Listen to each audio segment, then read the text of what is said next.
Mike's on Mike, a conversation about politics, government, and Jacksonville, with 50-year opinion leaders Mike Hightower, Mike Tolbert, and award-winning broadcaster and longtime political observer, Mike Miller. Welcome to another episode of Mike's on Mike. I'm Mike Miller. I'm in studio, but my two colleagues, Mike Tolbert and Mike Hightower, are both in their remote studios, and we're delighted that you're joining us today, and thank you. Well, today we're going to be revisiting President-elect Trump's newly named Chief of Staff, Susie Wiles, with Politico's Michael Kruse. Michael's a multi-award-winning senior writer for Politico who formerly worked with the Tampa Bay Times. In April, Politico published Michael's in-depth article about Susie, headlined "The Most Feared and Least Known Political Operative in America." That now has been changed to "The Most Widely Known Political Operative in America." So with that, Mr. Kruse, welcome back to Mike's on Mike. It's great to have you with us here. Thanks for having me back on. Good to be back on Mike's on Mike. Yeah, welcome, Michael. And let's go back to that really incredible in-depth article that you wrote about Susie last April. In the opening paragraph, you wrote, quote, "Susie Wiles, the people who know her the best believe, is a force more sensed than seen. Her influence on political events, to many who know what they're watching, is as obvious as it is invisible. The points leave not so much as a smudge. It's a shock when she shows up in a picture."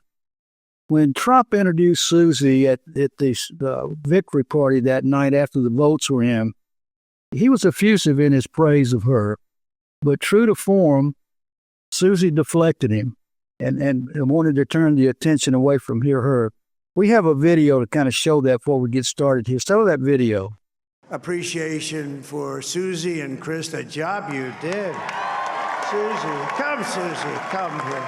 Come here, Susie. Chris, come here, Chris. Susie likes to stay sort of in the back, let me tell you. The Ice Maiden, we call her the Ice Maiden. Come here, Chris. Come here, Chris. Susie likes to stay in the background. She's not in the background. I'm sure you watched that night and saw what happened. And at that moment, I'd love to know what you were thinking. What was going through your mind about Susie Wiles and your relationship? Well, maybe surprisingly, I did not watch that. I've actually never seen that. I've certainly heard about it. I heard about it almost immediately, I think because it's so characteristic of Susie. Frankly, it would have been surprising had she reacted in that moment in any other way. It's sort of always been a hallmark of hers. Obviously, going way, way back, as you all know, this is not a new thing that she's added to a repertoire in her time working for and around Donald Trump. But certainly it's something that I think has really helped her work the way she's worked and for as long as she's worked with Donald Trump. As much as he values her and respects her, I think he also very much appreciates the extent to which she does not want to be in the limelight and works to stay out of the limelight. I think still, even in the wake of the announcement that she would, of course, obviously be his chief of staff heading into this second Trump term, there are probably still many, many people who wouldn't notice her if she walked past them, by the Starbucks down in Palm Beach. There's a follow-up to that. I thought it was really interesting that when President-elect Trump went to visit President Biden, and there were only two other people in the Oval Office in that meeting, and one of them was Susie Wiles. And if that doesn't speak to where the hell she is now in her political life, it's amazing to me. It's a heck of an arc, as you all know, and as probably the readers of the piece know, and others since then. She worked in the White House as a scheduler for Ronald Reagan in his first term way back when. So, her journey to this point is both a remarkable one. It's also one through which I think we can sort of chart the evolution of the Republican Party over the last half a century. I mean, she goes back to starting her work in politics with Jack Kemp when he was in Congress, and then the Reagan White House, finds her way down to Jacksonville, and now here she is, really at the top of the world of political operatives. Mike Kruse, welcome back. I think Mike and I, a lot of us, all three Mikes, were watching that night when he just diffusely just said, "This is the woman, she is responsible for my victory." That was a stunning statement by President Trump to say that he gave her that much credit. Sort of picking up from there, President Trump, he's a tough manager. He goes through folks. We saw that in his first term. Many analysts predicted that she would suffer that fate as when she first signed on. Now we all remember that after the DeSantis debacle, she started working on his PAC and then slowly behind the scenes worked with it. A lot of people predicted that she wouldn't last. How do you think that she survived that when he has that history of being tough on campaign managers, being tough on chief of staff, just being a tough boss? I mean, both in his political life, but everything we've heard, he's been pretty tough in his business as well. A tough boss, particularly in that role. Susie's not 32 years old. Obviously, she's got a high amount of energy. She's been with him now in this capacity, in essence, chief of staff for almost 4 years. So why has she been in that position for 4 years? And why could she last longer than I think some people think she might last in the role to come? I mean, a wide array of reasons, starting with what we just discussed, her allergy to the spotlight, something that is important to her boss, but also, and more psychologically, something that, of course, coursed throughout the profile that I wrote last spring. She's had nothing but experience in the course of her life dealing with difficult to manage, big personality having flawed and famous men. First her father, now Donald Trump. And so how does one manage a man like that? How does one help guide a man like that, but also understand the limitations, what can be done, but also what can't be done, and being not sanguine about that, but being clear-eyed about that. And that is one thing that I've found myself thinking of late over these last few weeks. What came across to me in my conversations with Susie herself, but also with many others around her, was the level to which she is clear-eyed. She knows that she could be let go tomorrow. Probably won't happen for a number of reasons, but knows that this is something that happens if you're in the orbit of Donald Trump. Knows that ultimately he's probably going to do more or less what he wants to do. But working within those constraints, I think she has a way better than anybody who has been around him in anything remotely like her role for now, almost a decade. She understands better than anybody how to ride those waves, manage the ebbs and the flows, take the mood swings, but push back in certain ways at certain times. I think it's as much an art as a science, but I think it's fair to say the evidence suggests that she has figured that out or understands that better than any of her predecessors.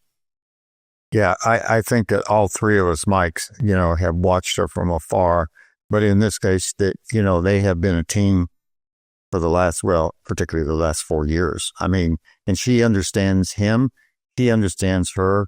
And as Mike talked about when he came out on stage, I mean, that to all of us, the three of us that knew her, one, that was stunning. And that wasn't the last time in front of a group that he gave her the accolades for doing that. So I think the three of us would probably think that I will say for that, I think one, she understands him. I think there's a loyalty there. I think that they both know they've got 4 years together. And I think that during this time, not only with transition, but the three of us know when it comes to strategy, Susie's pretty good at it. She's damn good at it. And she understands it. She also understands her boss. We saw her that in Jacksonville with John Payton or John Delaney. I saw it when how she helped Rick Scott become governor. She understands what her strengths are, and she's damn good at it. I honestly believe that she'll be there the 4 years. I really do. She has a way of engendering loyalty. As you all know, she has a way of cultivating and taking care of loyalty relationships. And I think she's, yes, done that with the Trump family, but also sort of the extended Trump family, or what's become the extended sort of Trump political family. She also sort of brought her own, to some extent, political family. And, I want to be careful. I don't want to say things that I don't know from my own reporting. I mean, I haven't sort of followed the Susie story, the Trump transition, as a reporter. What I know is from my reporting around Susie earlier, and also just what I read, what anybody can read. But she, from afar, I have a sense, at least, that she has done some version or even a heightened version of what she always at least tried to do, which is create relationships and leverage those relationships to her advantage and to the advantage of her principal as well. At least that's sort of how she would, I think, want to see it. And both those things can, work in concert. They need not be mutually exclusive. When first time in his campaign, she was in charge of Florida and Iowa. She had a team she put together, when he first ran. When she went to help just save save him, she had that same team that went with her. And then when the 20 election, when she was in charge of Florida, which she delivered for him, that team was there. So I have no doubt that she put together that team, but they also understood their role and how they were going to play in that. I think it goes back, great strategy, focus, discipline, and she expects that from everybody else around her. As we all know, Washington politics is a blood sport, and the chief of staff has got to be, if not the toughest job other than being the president, it certainly has to be right up there with whatever that other job would be. Susie is going to need to keep the confidence not only of the president-elect, but also of the staff around him. And this is something I wondered about. One of the things, and I think my colleagues will agree with me about Susie, is that Susie needs to know that she is in charge of whatever job she has been given. With that, I found it rather curious when President-elect Trump named Stephen Miller as the deputy chief of staff. And the reason for that is not just because Stephen Miller, of course, was extremely impactful during the first term of Trump, but he's already told people what he wants to do if Trump won. My question is this, though, to you, Mr. Kruse. Being assigned that position, is Susie going to be able to control Stephen Miller? I mean, normally a deputy to any high position has to report to the person they report to and not go over their head or go around them in order to get access, and in this case, to the Oval Office. Do you think there's going to be any friction there or any possible friction coming up if Stephen Miller decides that he's going to go and visit the president without either telling her or whether or not she gives her permission to do so? Donald Trump is still Donald Trump. Susie Wiles knows that she can't control him. In fact, Susie knows that she can't, and I don't think she really wants to control, if that's the word, anybody. It's not quite that simple, right? There's and not even, anywhere close to 100% of the time, just enough of the time, right? I mean, like, knows the task, knows the enormity and the complexity, the difficulty of the task, is pretty good at the task, but is not perfect at the task, obviously. And so partly because of the man for whom she works. And for that matter, the job she's about to step into, which is even, sort of more high profile than what she's been doing for the last almost 4 years. I mean, essentially what she will be doing in the White House is merely a continuation of what she's been doing since very early in 2021. It's just now that she'll be doing it with that title in that building, right? So like that alone is makes it different. But in all other respects, I think it's just it's more or less a continuation of a role that clearly she's performed capably, to say the least, considering she's played this role for as long as she has. They had 4 years to get to know each other and understand each other and all that, which makes a big difference. She's a great observer of her principles.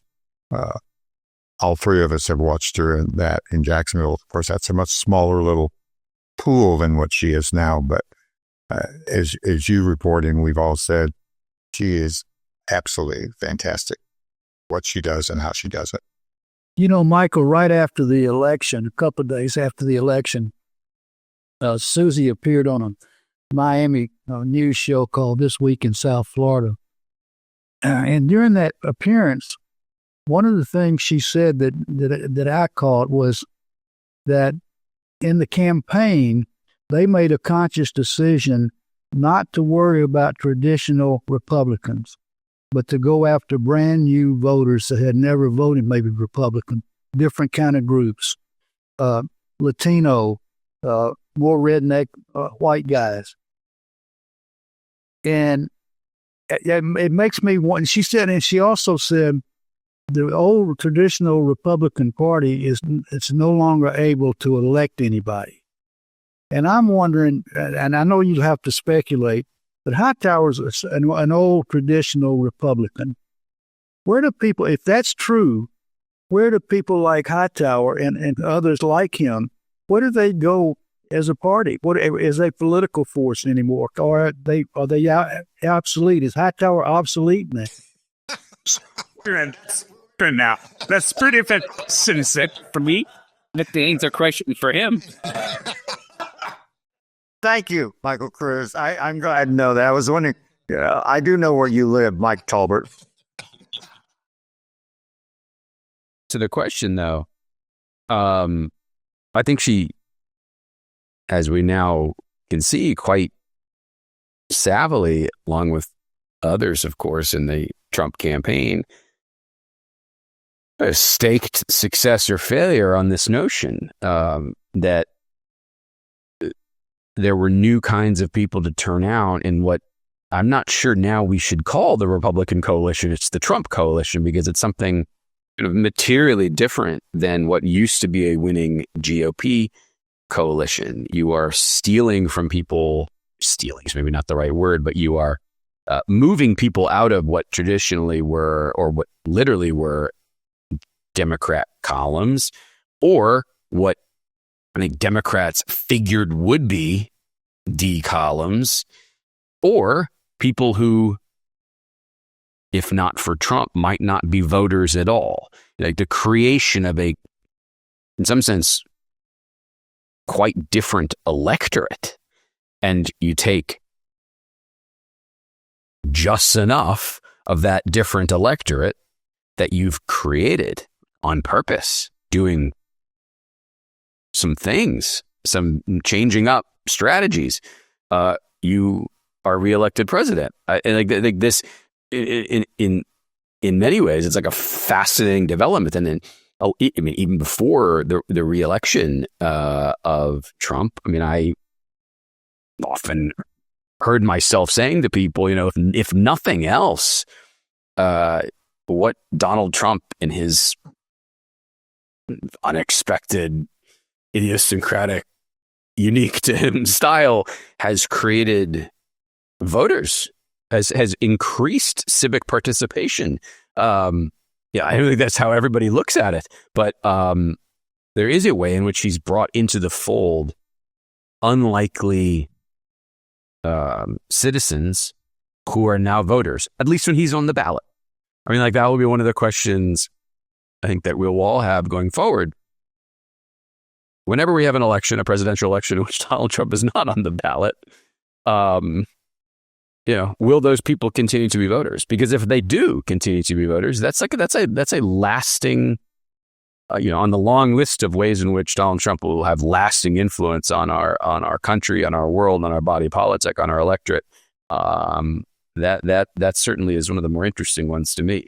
The creation of voters, people who just would not have been engaged. Well, and as much as the Republican Party is going through this metamorphosis, if you will, the Democrats are going to have to go through a lot of changes themselves if they want to stay viable or if they want to become viable again after 2020 or 2024, rather. I mean, they lost a good portion of their core.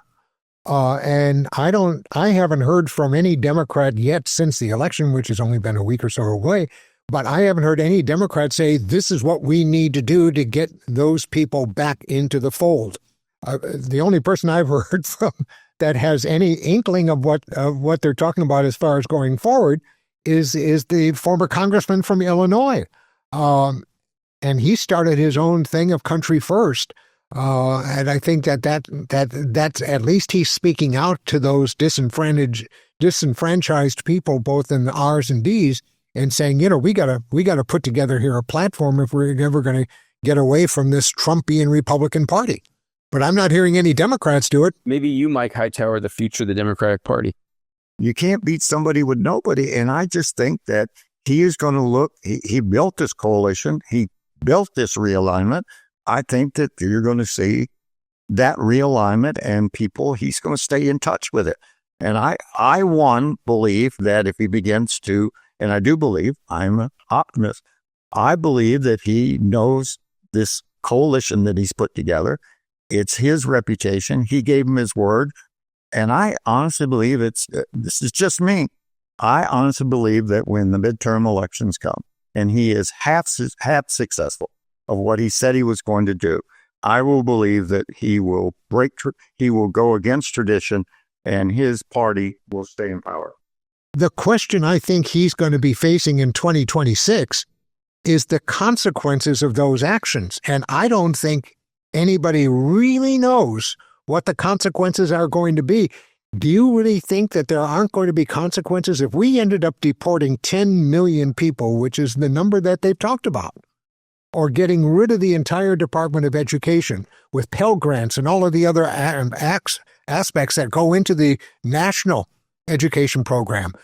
What are the consequences of that going to be? And I think that's going to be a determining factor for 2026, not whether or not Trump is on the ticket or not. Here's my observation, and I'll let Mike Kruse and Mike Tolbert think. There's no question when you go through elections, you have all these things you're going to do.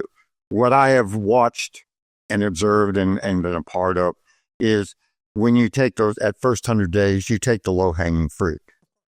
No, all the things that you've said, I'm not sure all those are his first priorities. I think he's going to do the big ones, the low-hanging fruit. And then I think Mike Tolbert has been successful at helping candidates when they got half or what they were doing when it come to re-election, that you advocate and let everybody know all the good stuff you did. And, give me a year or two, and I'll get the rest of it done. Excuse me, but my only comment is I'm glad I'm not having Thanksgiving lunch with you two. Guys, I think it's going to be okay. I really do. But I'd be interested in Mike Kruse, though. You've watched this for years. I mean, that first 2 years is tough. I mean, he's going to have, it's going to be tough on him. I mean, just quickly, Donald Trump, in the course of his time as involved in electoral politics, has changed in interesting and meaningful ways the makeup of the math of this country. At the same time, I think we do need to remember that it changed 275,000 votes in those same three states, Pennsylvania, Wisconsin, and Michigan. We have a different president. Yes, he won the popular vote she, of course, did not do in 2020 and did not do in 2016, but barely. It's not some huge shift in like sort of how divided this country is. So I guess what I'm saying is it won't take too many people in too many places changing their minds to have what amounts to as electoral repudiation in 2026. As my only sort of note of caution for, where we might be headed, I have no idea how this is going to go. If past this prologue, it's going to be quite chaotic. Lots of divisiveness. Putting a lot of pressure on members of Congress. I don't know that it will go smoothly. Because if it does go smoothly, it would be quite a departure from basically anything we've watched in the life of Donald Trump, and not just political life of Donald Trump. Before we get out of here, one question I have for you, Mr. Kruse. What's going on with Hanging Chads? When's it going to be published? I'm going to put it on hold to get through the election, but back at it. And so no published date just yet, but hang tight for the Hanging Chads. Okay. For people who didn't see the first episode we did with Michael Kruse, he's writing a new book based on the 2000 election of the Hanging Chads. So looking forward to that. 25 years ago, right? It's amazing. It's amazing. It really is. Thank you, Michael Kruse, for being with us. Appreciate it very, very much. Terrific. Take care. Thank you all for joining us. Of course, as always, Mike's on Mike is brought to you by the Jacksonville History Center. Our thanks to Alan Bliss and the fine donors who keep the lights on and the cameras rolling. We'll see you again next week. Take care. Mike's on Mike with Mike Tolbert, Mike Hightower, and Mike Miller can be found on your favorite podcasting platform, Facebook, and YouTube. Visit the website at mikesonmike.com. Join us next time for more conversation with Mike's on Mike.